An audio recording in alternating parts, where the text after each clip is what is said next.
اس کو معنی نہیں پتا، اگر معنی نہیں پتا ہے تو اس کو تفسیر نہیں جانتا، یا پھر کچھ اور چکر ہے، شیطانی چکر ہے کوئی، کہ یہ کہتا ہے کہ صرف اللہ کو علم غیب ہے، اللہ کے سوا کوئی علم غیب جان ہی نہیں سکتا. تو یہاں رسولوں کے علم غیب کا اقرار ہے نا، اقرار. اور یہ ایسا واضح ثبوت ہے کہ اس کو کوئی بھی یعنی کہ میں نہیں سمجھتا کہ سلیم الفطرت مسلمان رد کر سکے، کوئی انسان رد کر سکے. تو اللہ تعالیٰ کو ذاتی علم غیب ہے، اللہ کے سوا رسولوں کو جو علم غیب ہے وہ عطائی ہے. تو ذاتی اور عطائی کا فرق جب آ گیا تو مماثلت رہی نہیں. تو اس لیے ہمیشہ مطلب دونوں طرف یعنی کہ آدمی دوسری طرف بھی نظر کرے اور اپنے علم پر اعتماد نہیں کرے. تو اللہ تعالیٰ نے اپنے رسولوں کو علم غیب دیا اور رسولوں کے توسط سے اولیاء کرام کو بھی علم غیب ملا. بے شمار اس کے دلائل ہیں، بے شمار، اتنے کہ ہم گن بھی نہ سکیں، مبالغہ، بہت سارے دلائل. یہاں مجھے ایک اپنے بہت پرانا مجھے ایک واقعہ یاد آ گیا، آپ کو مزہ آ جائے گا. چلیے پہلے صلو علی الحبیب صلی اللہ تعالی علیہ وسلم. یہ واقعہ ایسا ہے کہ یہ بس انشاءاللہ آپ کا سینہ مدینہ بن جائے. پہلے مدنی فیس یہ واقعہ سناؤں گا، پہلے مدنی فیس دوں گا. آپ ارشاد فرمائیں سرکار. دیکھو میں مدنی قافلوں کا حریص ہوں، میرا پیٹ بھرتا ہی نہیں مدنی قافلوں سے، کیونکہ میرا نعرہ ہے مجھے اپنی اور ساری دنیا کے لوگوں کی اصلاح کی کوشش کرنی ہے انشاءاللہ. حضور ہمیں یہ مدنی قافلوں کا حریص بنا دیں. اس کا بہترین ذریعہ ہے. تو مجھے مدنی قافلے کی کچھ آپ مدنی فیس دیں، ڈھارس دیں. 11ویں شریف کا مقدس مہینہ ہے. کون کون حصہ ہے بھائی؟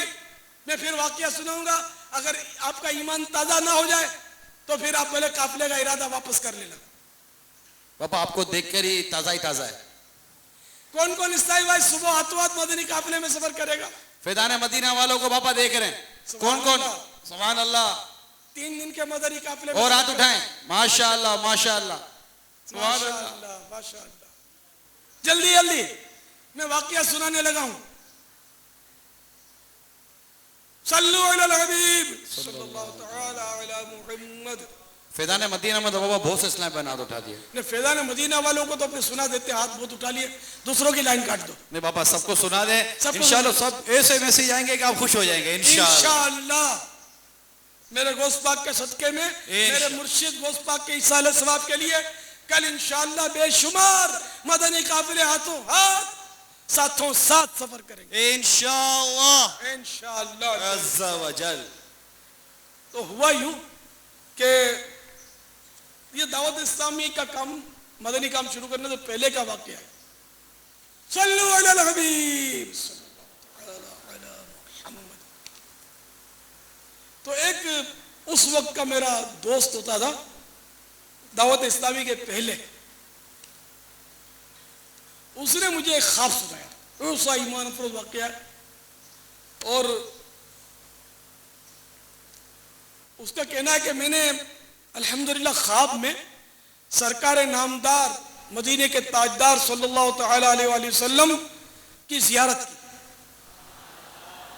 سبحان اللہ سبحان اللہ. تو میں نے سرکار صلی اللہ تعالی علیہ وآلہ وسلم کی خدمت میں عرض کیا. میں اپنا وسوسہ ہوگا اس کا، تو میں نے خدمت میں عرض کیا یا رسول اللہ کیا آپ کو علم غیب ہے؟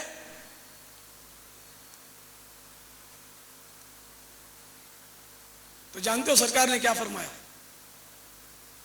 نہیں شرک ہے، یہ نہیں فرمایا کہ اللہ کے سوا کسی کو علم غیب نہیں، یہ نہیں فرمایا. بلکہ سرکار صلی اللہ تعالی علیہ وآلہ وسلم نے فرمایا کہ ہاں. اور پھر میرے آقا صلی اللہ تعالی علیہ وآلہ وسلم قرآن کی آیتیں پڑھنی شروع کر دی. ان کا میرے دوست کا کہنا ہے کہ اتنی میٹھی آواز، اور چونکہ وہ کے تھے مخارج وغیرہ کا سلسلہ ان کا اچھا تھا، تو وہ کہنے لگے کہ اتنے عمدہ مخارج، ایسا فصیح و بلیغ انداز کہ میں نے کبھی نہیں سنا تھا. اتنا لطف آ رہا تھا. سرکار آیتیں پڑھ رہے تھے, میں سن رہا تھا, اور آخر میں ایک آیت پڑھی, مجھے ساری آیتیں بھول گئی, آخر میں جو آیت پڑھی اس کا کچھ ایک آدھ لفظ مجھے یاد رہ گیا. تو اس نے کہا اس میں کوئی بیک دونین کی طرح آخر میں کچھ آیا تھا. تو میں نے اس کو یہ آیت سنائی, میں نے الیاس قادری نے, کہ میں نے کہا یہ آیت تو سرکار نے نہیں سنائی تم کو, وما ہوا علی الغیب بضنین. تو اس نے کہا کہ ہاں یہی آیت مجھے سرکار صلی اللہ تعالی علیہ وآلہ وسلم نے سب سے آخر میں سنائی. سبحان اللہ. خدا کی قسم ایسا فیصلہ کیا ہے, یقین مانے 3 دن کا اور مدنی قافلہ دے دو تو میں آپ کو اس میں کیا نقطہ ہے عرض کرتا ہوں.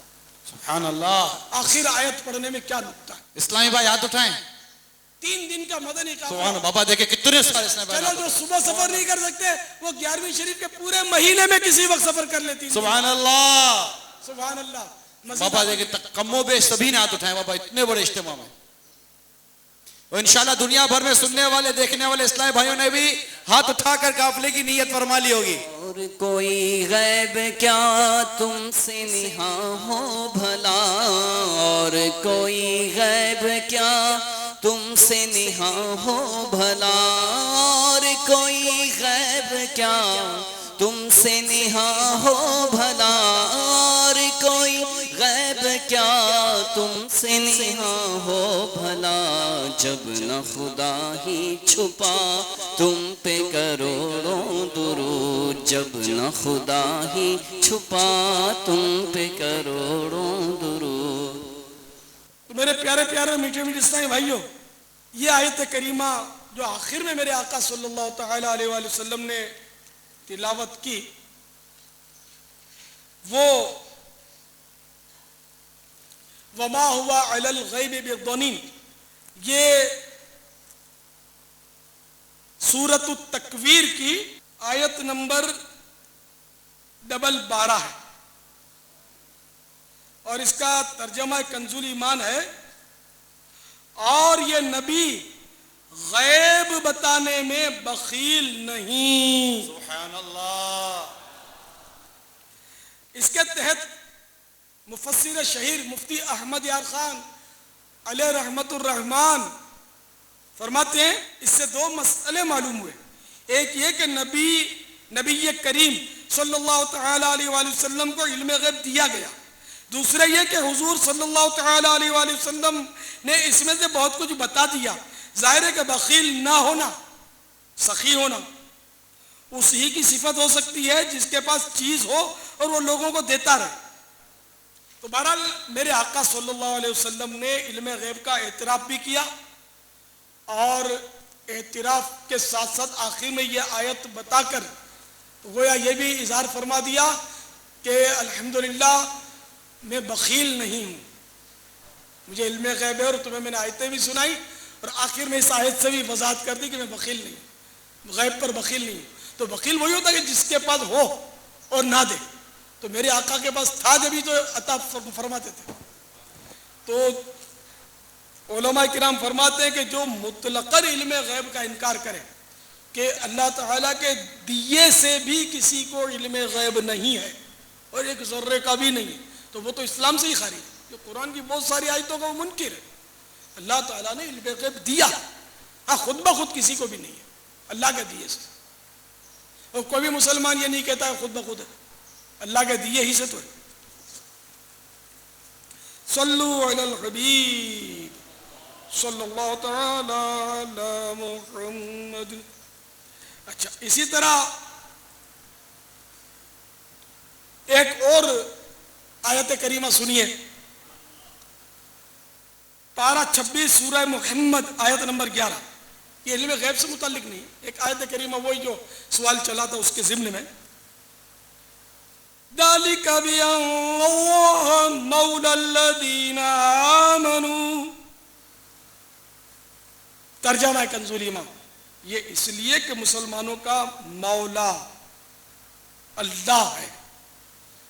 یہاں مولا ببانی دوست اور مددگار کے, یعنی مسلمانوں کا مددگار اللہ ہے. اب یہ آیت پڑھ کر کوئی یہ سمجھے کہ اب اللہ کے سوا کوئی مدد کر ہی نہیں سکتا, تو یہ اس کی غلط فہمی ہے.